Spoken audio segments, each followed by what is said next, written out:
Mesdames, Messieurs, bonjour, ravi de vous savoir nombreux à suivre Télar TV, Renaissance 24 TV, la Renaissance de l'Afrique.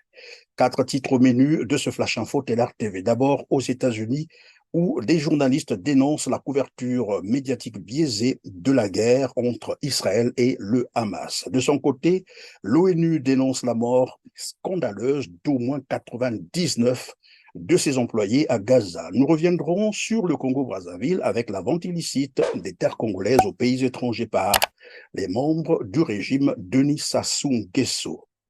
Nous parlerons également de la France qui envisage une nouvelle stratégie pour reconquérir l'Afrique.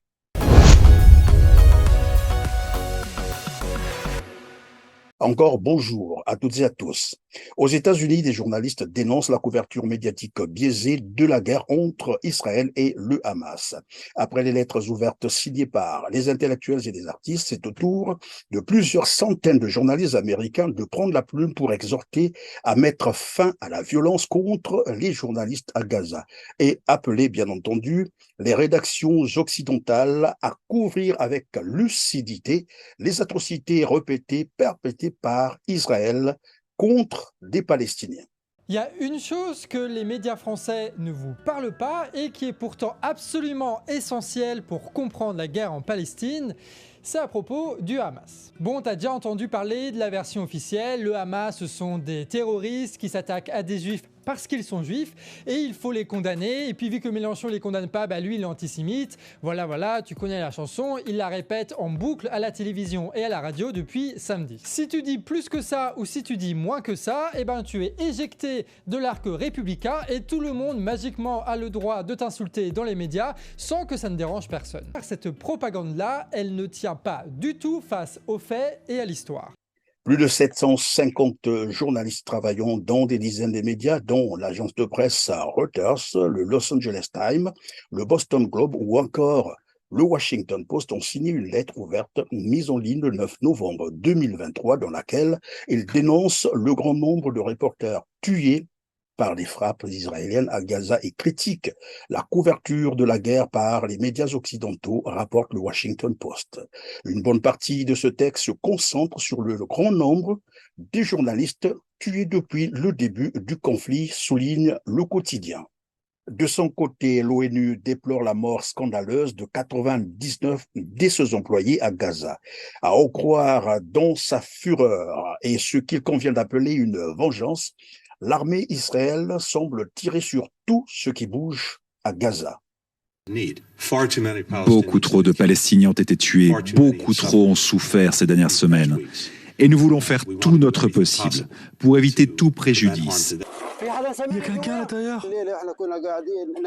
Nous dormions paisiblement dans la maison, moi, mes frères, mes filles et mes petits-enfants. Il y a eu un bombardement dans la rue. Ce bâtiment est à 4 niveaux et celui-ci est à 3 niveaux. Toutes mes filles et ma femme ont été blessées et sont allées à l'hôpital. Toute la nuit, j'ai retiré des corps d'enfants martyrs de 3 endroits. Tout d'un coup, notre vie est bouleversée. Nous ne savons plus quoi faire. Nous sortons des gens de nos propres mains. It's clear that enduring peace and security cannot be delivered by the exercise of fury and pain against people who have no responsibility for the crimes that were committed, including, and this is particularly shocking for UN, the 99 UNRWA staff members who have been killed so far. This is unprecedented, outrageous, and deeply heartbreaking.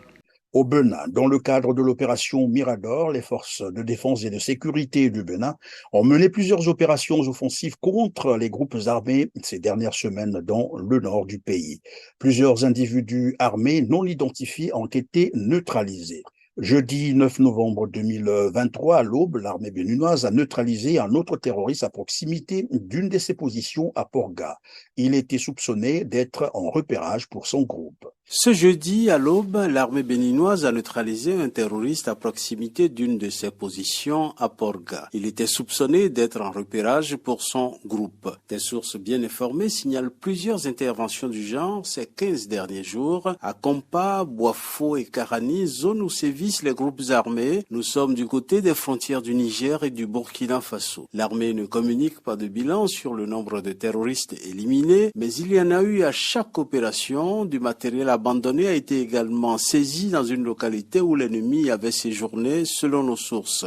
Les forces de défense sont aujourd'hui dans une posture offensive. C'est la nouvelle stratégie. Le commandement de l'opération Mirador s'équipe, multiplie ses positions, renforce le renseignement et va chercher l'ennemi là où il se cache, car la menace existe toujours. L'armée béninoise ne communique pas sur le nombre de terroristes éliminés, mais il y en aurait à chaque opération, déclare-t-elle. Au Congo, Brazzaville, la vente illicite des terres congolaises aux étrangers continue après avoir cédé 150 000 hectares. Les travaux réalisés entre la société Crystal Venture Limited et le ministère en charge des affaires foncières ont permis d'identifier les terrains dans les départements du Niari, de la Bouenza et du Poul. Il y a aujourd'hui près de 121 000 hectares qui sont disponibles sur les 150 000 hectares escomptés pour la réalisation de ce projet. Pierre Mabiala, ministre des Affaires foncières, vient de vendre encore, pour le compte du régime Sassou Nguesso, 11 000 hectares de terres arables, dont le département du Niari à la société Mali Développement à 1 franc CFA symbolique, en violation de la Constitution congolaise du 6 novembre 2015. En France, pour terminer, une mission d'information parlementaire dresse un bilan critique des relations entre la France et l'Afrique et appelle à l'édification d'une nouvelle stratégie africaine. Les députés Michel Tabarot et Bruno Fuchs jugent que la France, déstabilisée dans une Afrique en pleine mutation, doit reconstruire une offre stratégique claire, condition sine qua non au renouveau des relations avec l'Afrique. Il faut d'abord changer assez radicalement de logiciel.